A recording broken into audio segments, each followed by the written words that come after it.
I cannot believe I promised that. It's going to go from already stress-inducing to much, much more stress-inducing. How do I even balance this out? Hi, I'm Dee, and I'm not gonna lie, I'm kind of bricks right now because my game alpha is released, like as of today.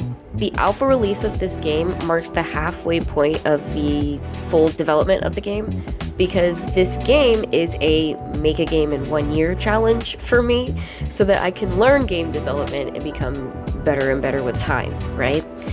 And with that, I'm trying to take in as much of the advice as possible from experienced game developers who all say to start with a small project to reintroduce Tiny Garden. It is a mesh between a tower defense game, in a way, and a pet simulator.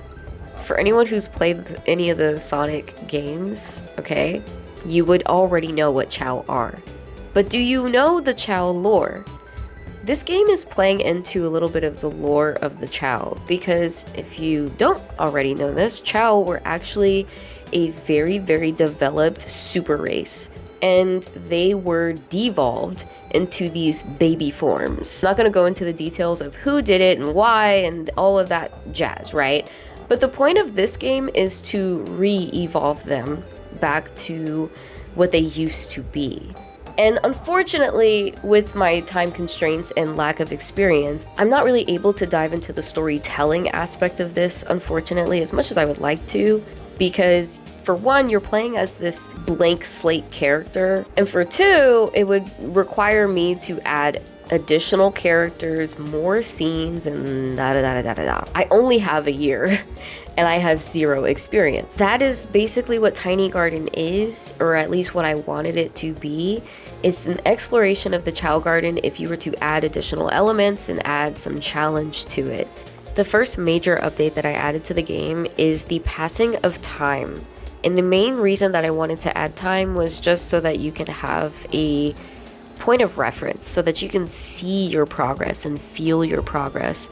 The world timer and putting a bar that shows you how much time is passing, that definitely was one of the big changes that was added after my hiatus.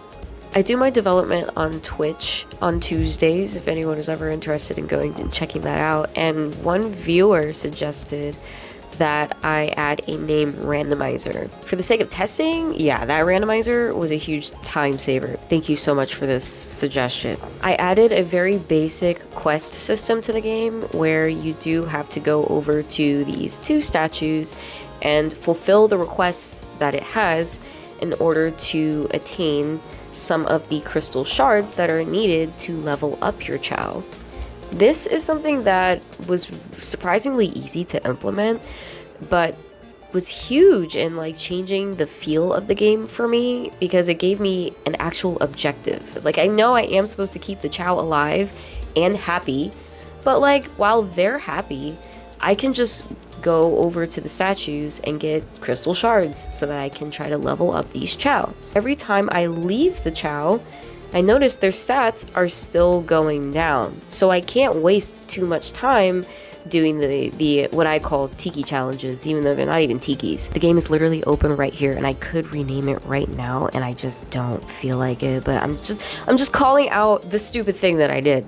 Anyway, with the addition of these tiki challenges, you also have this new element of resource management that you have to constantly juggle. You're using the same resources to bring to the tikis that you would be to make your Chao happy. It becomes a balancing act of keeping your Chao happy while also being able to level them up at the same time. So I got to a point where even with the tiki challenges, I was still getting to 15 days fairly easily. I was like, wow, maybe I need to add something else to it, and realized, well, duh, I was supposed to add violence a long time ago. If you watch Game Dev number 1, I literally said these Chao are going to be violent. If they're in a bad mood, they start to attack one another, and that hadn't been implemented yet. So I finally implemented that after my hiatus. And before implementing this, the worst thing that would happen is the Chao turns red because they're frustrated, and then they just stand there and they don't do anything. So you can just kind of run off and take care of it later, right? That's a problem for future me. I'm not gonna worry about that right now. Like, that becomes the immediate mindset. Once I added the violence though, oh yeah, now we're playing a different game. The Chow, when they're upset, they get to swinging, and they swing on everybody. I literally configured this with the understanding that a Chow might get upset and then go attack one Chow. I was expecting one tantrum and one victim. That is not at all what ended up happening. Immediately after implementation, there were so many riots. I'm gonna call them riots, okay? The Chow were pissed, okay? And whenever they would be pissed, they don't ask any questions. They don't come asking you for food. They don't ask you for a toy. They get to swing it. Like, no exaggeration, you have to drop what you're doing because that immediately becomes priority. Handle it quickly. He will kill somebody. This game is stress inducing, okay? And then not only that, but I implemented this after I had already promised to also add mobs that will come out at night.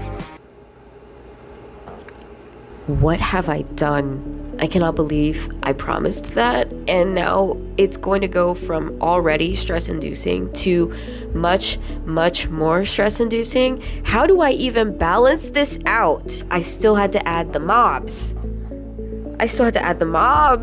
Adding the mobs that come at night are the final feature before I can consider this game loop officially closed. Now, am I going to give this to you easily and just say that the mobs are harmless or something during the day? Absolutely not. Am I going to make this one of those, oh, as soon as the mob shows up, all of the Chow attack? Absolutely not. Am I going to make it so that the player has a weapon to fight against the mobs? Absolutely not. So what the freak did I do? I gave you a reason to level up the Chow.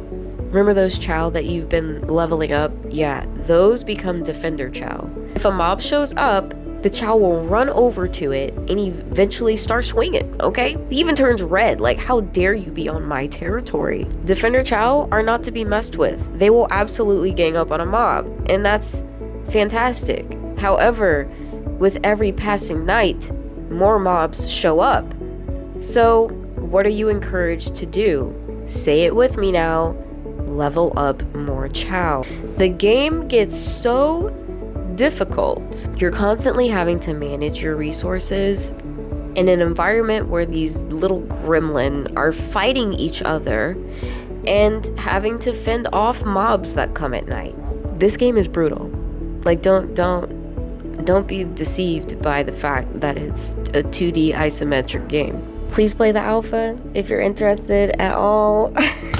Let me know your thoughts. Post your feedback here, post it on Itch, post it wherever you would like. Make your suggestions, and if I can add your suggestion to the game, I absolutely will. Thank you so much for sticking around to the very, very end. I will see you guys in the next one.